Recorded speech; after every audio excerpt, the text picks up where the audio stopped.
290. Hey everyone, how's it going? ADD Sports Cards here with my first vending point of view video. So I set up at the Garden State Show in Secaucus, New Jersey on August 30th. This show primarily used to be a sports card show, but it's really overtaken by Pokemon. I would say it used to be 70% sports, 30% Pokemon, but it's just flipped around to 70% Pokemon, 30% sports. So you can see from the intro that I made a sale on a Pokemon ATB, Black Bolt White Flare Pokemon Center.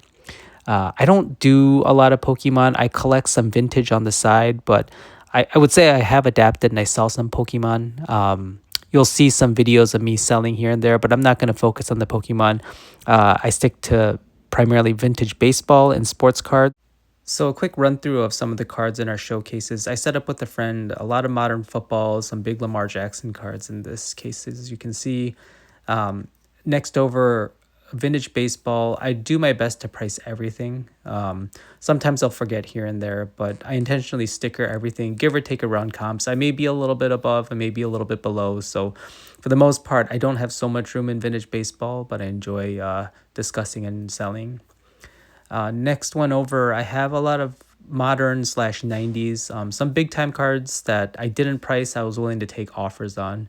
I love the value boxes, a lot of game used patches, memorabilias, and autos. And again, I do Pokemon on the side as well. Some of the cards that I've had and I'm looking to move, and some Labubus, as you can see. I do have my camera set up and my handy go-to box of I got it, man. I traded the 58 times with your finger. Oh, the 7? Oh, good for you. A play ball. Somewhere. I don't even remember.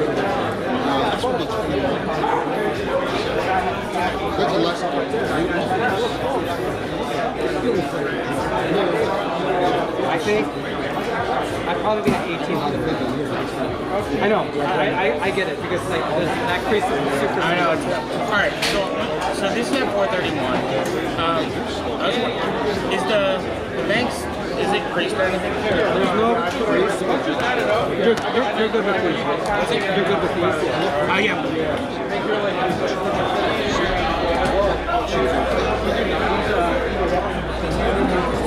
I'm basically just gonna have for like $1. For $2,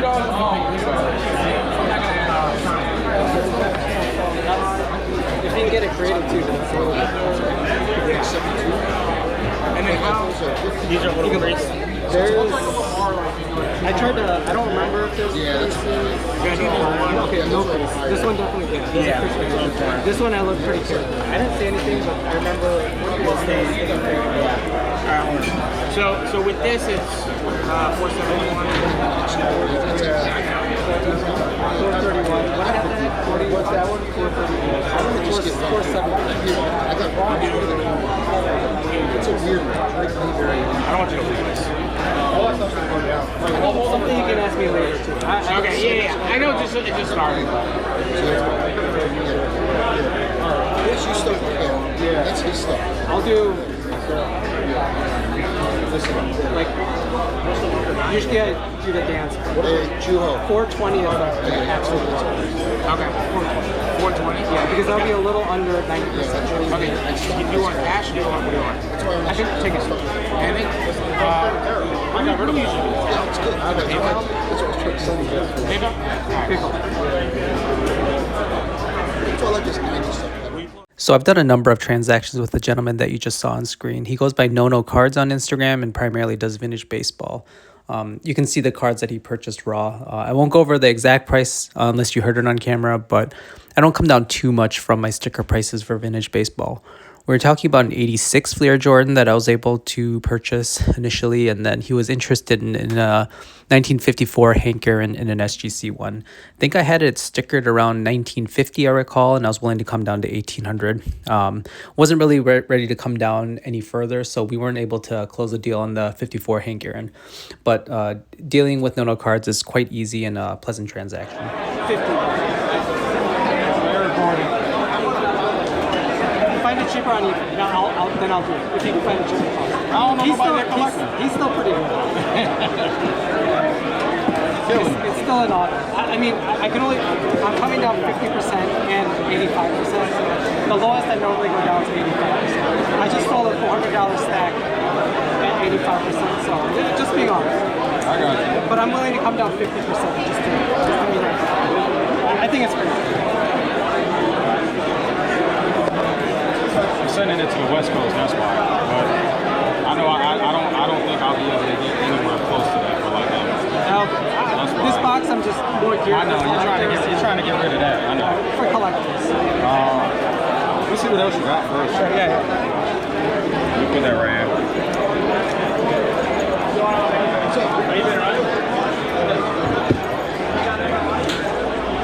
So this gentleman was looking to purchase a number of game-used autograph and memorabilia basketball cards, and he saw an Eric Gordon autograph trying to add in. I don't like to give away cards for free, but there was a low comp on it, so I decided to throw it in to make the deal happen.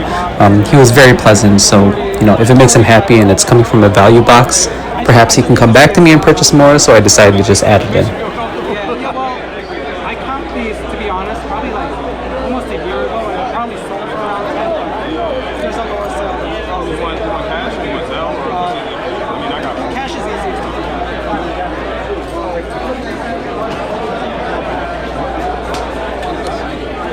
45.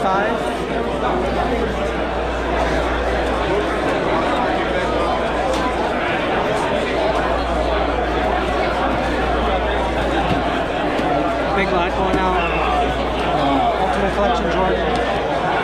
Yeah, stack of game used, a ton of stuff. 410.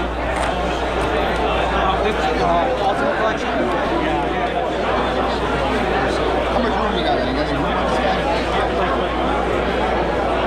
345. The Jordans are tough. They've been going up. 40? So Yeah? I'll stick with 345. Alright, I'll pass.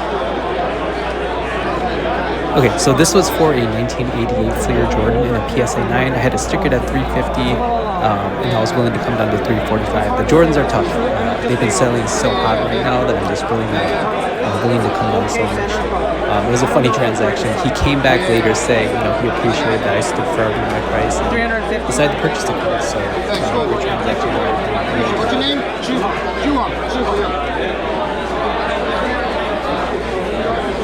You're the only guy with vintage. Everything's awesome. Yeah, it's hard. The majority. It's hard.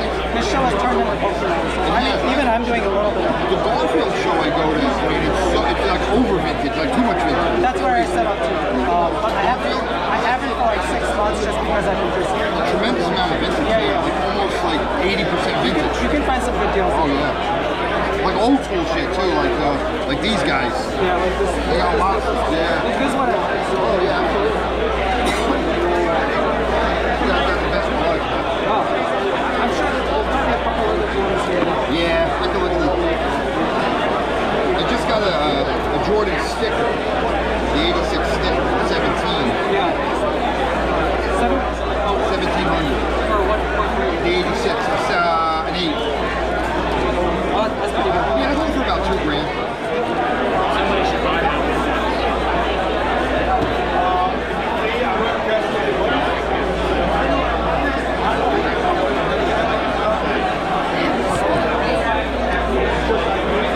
Just a small transaction here. I think I was the only person with WNBA cards in the building. The girl was wearing a UConn shirt, and I think she was a genuine WNBA fan. She was pretty excited to pick up a number of the cards, so I decided to throw in a free Angel Reese card for her. Thank you. That's like Angel Reese. You can take Oh, this thank too. you. That's awesome. Thank you so much. So counterintuitive to most other vendors, I actually don't purchase a lot of cards that come up to my table. Since I do this out of just hobby and fun, it doesn't make sense for me to purchase so many cards because I don't vend enough to move the cards. Here and there I'll make some purchases if I think I can make a quick profit. But for the most part, it really has to be a card that I want within my PC to make a purchase. So I'm always willing to pay strong for a card if I do work on it. With this gentleman here, I was very impressed. I was introduced through a vintage card collector. He has quite a number of Grail pieces at his young age. He had a number of Aaron Judge and Shohei Ohtani auto rookies. Unfortunately, unlicensed, but still quite nice cards and some nice basketball pieces. So here we're just kind of going back and forth on a card that I did like. I do often look for cues in terms of just kind of pacing, just impatience with looking to sell, but he was very patient coming up to my table a few times. He knew I was interested in one of the cards that he had showed me earlier, and I'm just looking at it again. So again, yeah, I did make an attempt at a certain price of, I think, 1950, and we were dancing around 1975. So I did make an offer, and you'll see at the end of this take if he does take that offer or not.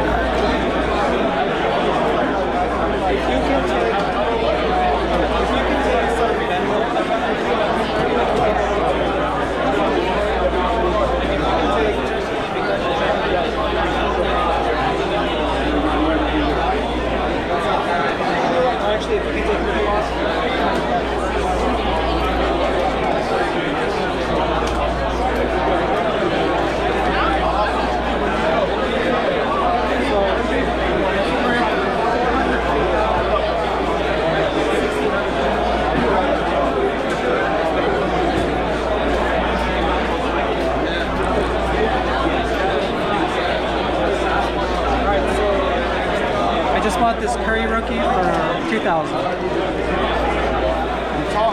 I helped this gentleman out earlier with some advice on the 1986 Fleer Jordan. He made a very nice PSA purchase. The QC was just not as good. So you'll see like frames. So this is yours, right? Yeah, the wheels. Help me out. How much you taking off your hands? 75. To help me out. You can tell me which one. So like this row is going to be like hard for me to come under comp if it's well centered. Okay. But it really depends on the car. Like Jordans are a little tough, and Kobe's because the crazy sale. Like Yeah, no, I understand. What is that? That's Two? Fleer row one. That's row one. Let me see that. Take it out. It's not going to jam, but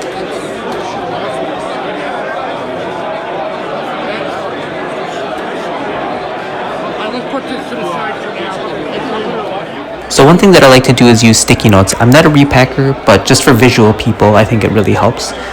So what I'm doing here is writing down the comp of the total of the value boxes and then the price that I'm willing to sell it for. In this case, I think it was going to help because it was just buying so much from the value box as well as from my display case. So again, highly recommend using the sticky notes. So I've done a few deals with this gentleman. He's very nice and pleasant, easy to work with, and offers very high actually. I believe he goes by Skip Hicks and whatnot and Instagram. He was interested in a 58 All-Star mantle, a row 1 Kobe rookie, and a Babe Ruth Leaf Yankee seat used card. We came to a deal which you'll see with the bundle of the cards as well as the value box cards. I did, and then they flopped. No, I mean like take this one out and then. It'll be like 5.9.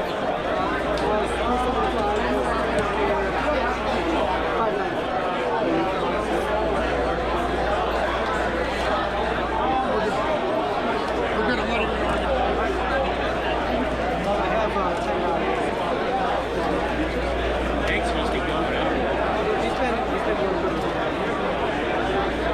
Oh my gosh.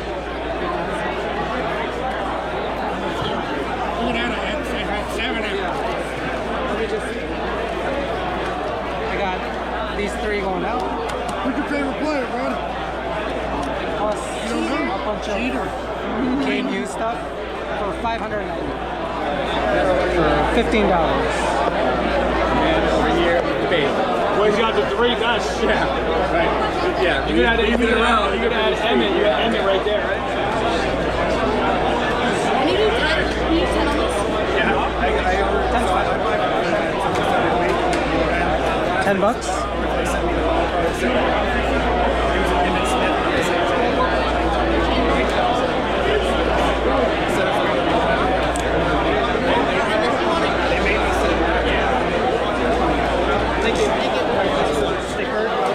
Were you interested in this one too? Yeah.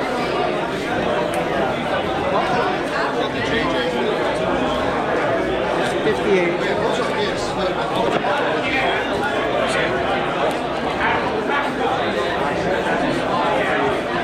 would, sorry, I didn't sticker this, but I would put it at 12. Let's just say it on sticker.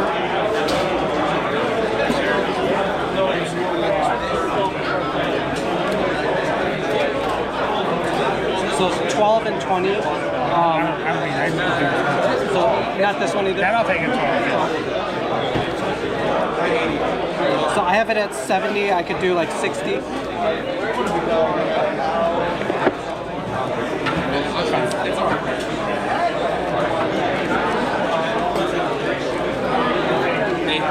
it going?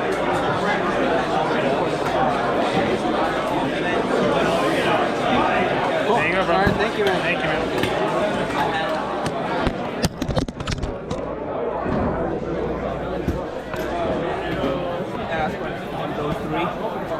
I'm taking offers on those. Taking offers, okay. You want me to start? Yeah. I'll give you $5 each. Go ahead, next. I counter back if I think we're close. counter. I don't think we're No, close. counter. No, I only counter back if I think we're close. No, I'm so. It's your card. You start first. Yeah, no, everything else is sticker. There's a few cards that All are right. So I'll make you an offer. I'll make you a fair offer. And down goes the camera, foreshadowing this negotiation. Sometimes I don't price cards if I think it's subjective with pricing or the eye appeal is very high. In this case, it was a 1961 Gold Chamberlain in a high grade. I was thinking about potentially putting this out there and moving it into a lower grade at some point.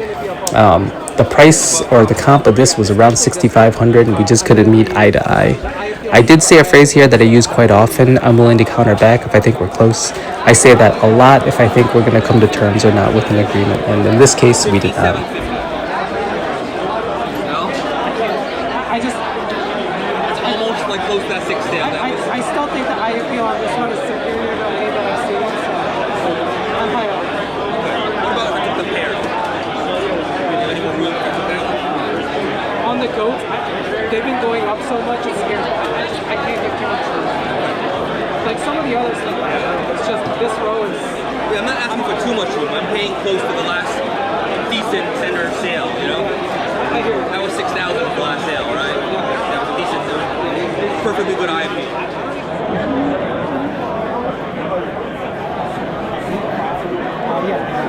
Shack Refractor for 145.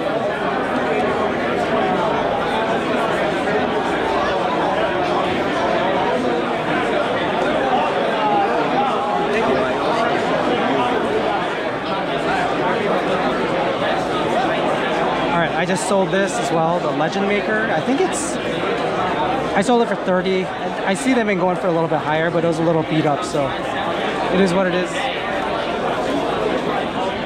Yeah. Sorry. Sorry, give me 1 second. I'm sorry, I didn't realize you were talking. Newt, Gengar, and the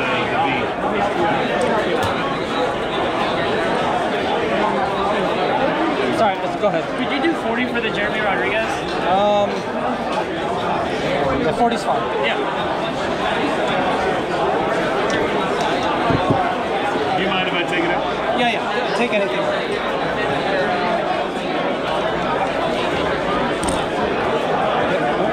$40. Thank you.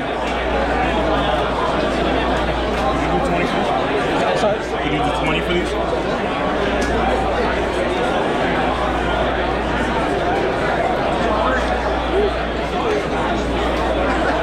I could probably do like 23.